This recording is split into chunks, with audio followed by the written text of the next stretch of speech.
Hey guys, Professor Bill of Comic Book University and the Immortal Hulk issue number 4. Guys, yo, you know what I'm going to say. This is genius. This is...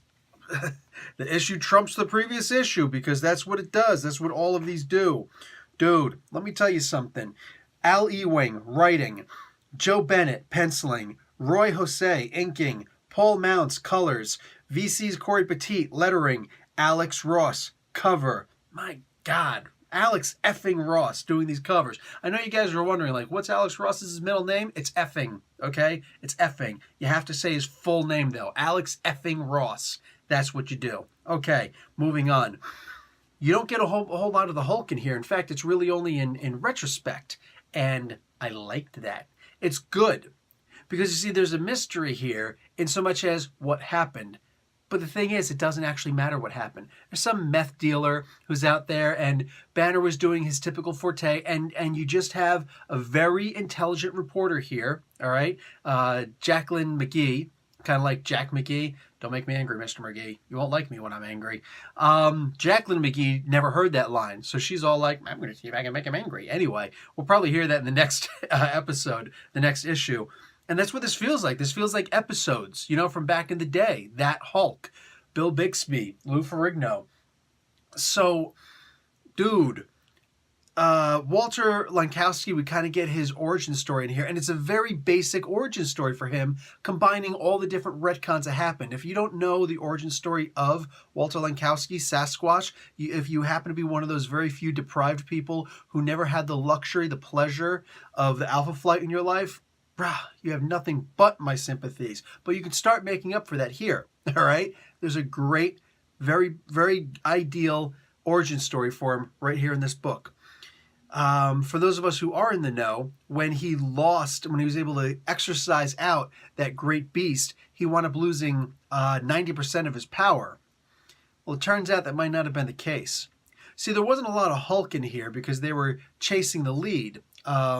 This reporter and Lankowski. They were chasing this lead. And when they went to one of the bars, because McGee's like, it turns out that he's always going to bars to find out information about, you know, who he can save that day. You know what I'm saying? Who he can beat up on that day. What wrongs he can right that day. Well, at least that night. They go off and they're like, you know, okay, check this out, man. We're going to go and figure out who he's going to beat up. But when they get there, there's some people who are really angry, and they don't know why. And at one point, Sasquatch winds up getting jacked up. And the whole time, we're all wondering, why didn't he turn to Sasquatch? Well, Jacqueline starts wondering the same thing.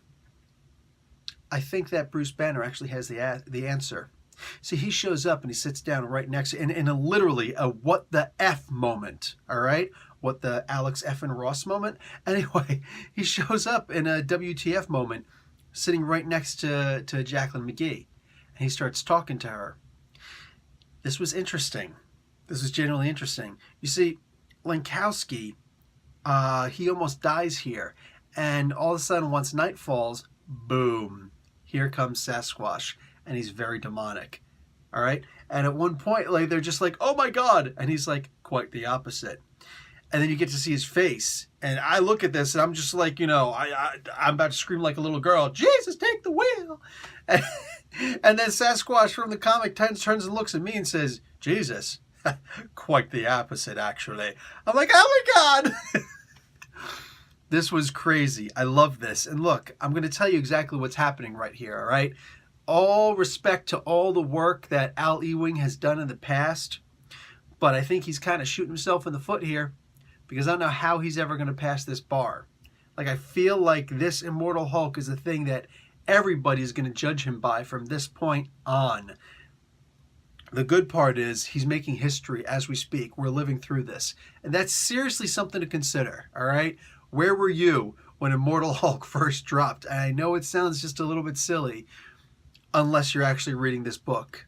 And then I think you're agreeing with me. The book is seriously that good. It's seriously that good. I don't know where else to go with that. The art, of course, the absolutely amazing. All the artists in this book. This is just such a gorgeous book. I challenge you. Find me one thing wrong with this book. Just one. And I'll sick the Hulk on you. or quite the opposite, actually. Anyway, guys, that's it for me. Professor Bill, Comic Book University. Class dismissed.